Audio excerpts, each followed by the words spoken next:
जय श्री राम। आत्मीय बंधु भगिनी, इस प्रसंग में मैंने महाभारत की एक विशेष घटना की चर्चा किया है। मेरे एक मित्र ने कभी पूछा कि आचार्य जी, आप तो हर बात को महाभारत और रामायण से जोड़कर देखते हैं, तो क्या कोचिंग और ट्यूशन भी महाभारत और रामायण से शुरू हुआ? मैंने कहा जी हाँ, यह प्रसंग भी महाभारत से संदर्भित है। आप कल्पना करें, एक बालक अन्य राजकुमारों को दुग्ध निर्मित वस्तुओं और दूध को ग्रहण करते देख मचल उठता है। अपनी माँ से कहता है, माँ मुझे भी दूध पीना है। माँ उसे भरसक समझाती कि हम एक ब्राह्मण पुत्र हैं और हमारे पास इतना सामर्थ्य नहीं कि हम आहार के लिए दूध का प्रयोग कर पाएँ। बहुत समझाती, बहुत यत्न करती, लेकिन वह बालक रोता ही रहता। ऐसे में माँ उसे भुलाने फुसलाने के लिए आटे का घोल तैयार कर और वह बालक को पिलाती। अब आटे के घोल में कोई स्वाद तो होता नहीं, बालक रोना बंद नहीं करता। ऐसे माँ को हठ से परेशान करता रहता। दुखी माँ अपने पति से कहती है कि अनेक राजा आपके मित्र हैं, महाराज द्रुपद तो आपको आधा राज्य देने का वचन भी दिए थे, आप क्यों नहीं जाकर और उनको अपनी प्रतिज्ञा का स्मरण दिलाते? पत्नी के कहने पर गुरु द्रोणाचार्य अपने परम मित्र, अपने भ्राता समान द्रुपद के यहाँ प्रस्थान करते हैं। अनेक कठिनाई के बाद द्रुपद के पास पहुंचकर और वे यद्यपि आव भगत और अपने मित्र की प्रेम आकांक्षा प्राप्त करते हैं, लेकिन बात जब आधा राज्य देने की आती तो द्रुपद मुकर जाते हैं, अपमान करते हैं और इस प्रसंग से दुखी होकर बड़े निराश स्वरों में और वे ये कहते हैं कि एक दिन मैं इससे भी बड़े राज्य का स्वामी बनूंगा। और यह कहकर वे राजा के यहाँ से वापस आ रहे होते। यहाँ हस्तिनापुर में एक घटना घट रही होती। वहाँ बालक अपना प्राचीन खेल गेंद खेल रहे होते। बालकों की असावधानी से गेंद एक सूखे कुएं में जा पड़ती। बालक बहुत यत्न करते कि गेंद को किसी प्रकार निकाल पाएं, लेकिन जब वे ऐसा नहीं कर पाते तो वे मचल कर अपने से बड़े एक यात्री, एक राही को प्रार्थना करते कि क्या आप मेरी गेंद को निकाल सकते? उन्होंने कहा हाँ, क्यों नहीं, मैं बड़ी सहजता से इस गेंद को निकाल दूंगा। तब वह राही, वह यायावर अपने कंधे से धनुष को उतारकर एक बाण का संधान करते। वह बाण इतना सधा उस गेंद पर जाकर लगता कि वह गेंद क्षतिग्रस्त भी नहीं होता और बाण लग जाता। अगला बाण उस बाण के ऊपर, ऐसे करते हुए कुएं के ऊपर तक बाणों की एक झड़ी लग जाती और बड़ी योग्यता से उस बाणों की मालिका से उस गेंद को निकाल लिया जाता। बालक हस्तिनापुर पहुंचकर अपने पितामह भीष्म से इस घटना का वृत्तांत रखते। वे प्रसन्न होते। उन्होंने अपने दूतों को भेजकर उस यात्री द्रोणाचार्य को अपने दरबार में उपस्थित किया और कहा, हे गुरुवर, आपसे बड़ा कोई गुरु इनके लिए नहीं हो सकता। मेरी प्रार्थना है कि आप आज से हस्तिनापुर में रहकर और इन बालकों का प्रशिक्षण प्रारंभ करें। आप आज से इनके गुरु हुए। ऐसा सुनकर द्रोणाचार्य प्रारंभ में तो अचंभित होते, किंतु बाद में वे भीष्म के इस प्रस्ताव को स्वीकार कर लेते।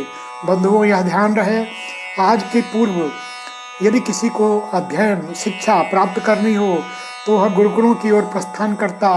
चाहे चक्रवर्ती सम्राट महाराज दशरथ के चारों पुत्र हों, चाहे देवकी पुत्र कृष्ण हों, उन्हें भी गुरुकुलों में जाना होता। उसके पूर्व किसी भी आवान में जो ऐसे महर्षियों के गुरुकुल होते, उन्हीं में शिक्षा और अध्ययन की व्यवस्था थी। पहली बार ऐसा हुआ कि अपने घर पर एक गुरु ने रुक कर ठहर कर और एक शिक्षण का क्रम प्रारंभ किया।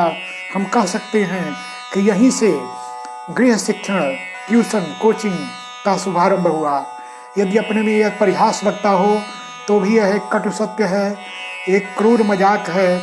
ऐसे में हारा शिक्षक क्या न करता, और वह कौरवों और पांडवों का एक साथ प्रशिक्षण प्रारंभ किया। गृह ट्यूशन की जो विडंबना आज दिखाई पड़ती, वही तब भी दिखाई पड़ी थी। गुरु द्रोणाचार्य ने अर्जुन को सर्वश्रेष्ठ धनुर्धर बनाने का वचन दिया था। ऐसे में एक भील बालक एकलव्य आता है और उसे द्रोणाचार्य के सामना होने पर यह प्रस्ताव करता है कि आप मुझे कुछ सिखाने की व्यवस्था करें। वे अपनी प्रतिज्ञा का उल्लेख कराते कि मैं केवल क्षत्रिय पुत्रों का प्रशिक्षण करता हूँ, और इसके निराश होकर उस एकलव्य ने इनकी प्रतिज्ञा बनाकर अपना स्वयं प्रशिक्षण स्वयं के अध्यवसाय से प्रारंभ किया। इस घटना के पीछे विद्वान एक अन्य उपाय बताते कि यद्यपि वह एकलव्य एकनिष्ठ होकर भविष्य में कौरव पक्ष का पक्षधर बनता, अस्तु उसे युद्ध से विमुख करने के लिए द्रोणाचार्य ने कुछ ऐसा प्रयत्न किया था।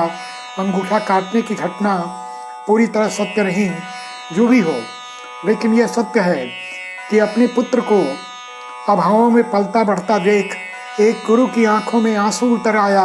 अपनी पत्नी के प्रस्ताव पर वह कुछ पाने के लिए विवश हो गया, और ऐसे में यह परिणय प्रारंभ हुआ और यह क्रम प्रारंभ हुआ कि वह कौरव और पांडवों को गृह शिक्षण देने के लिए प्रस्तुत हुए।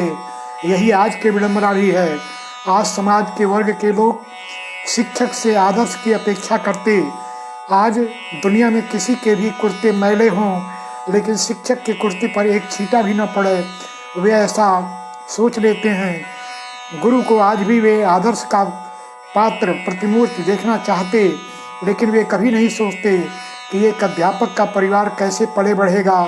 उसकी भी अपनी कुछ आकांक्षाएं होती, और ऐसे में ऐसा शिक्षक जब इस मार्ग पर चलता है, तो यदि द्रोणाचार्य ने एकलव्य के अंगूठे तक अपने को सीमित रखा, तो आज का शिक्षक और आगे बढ़ता है।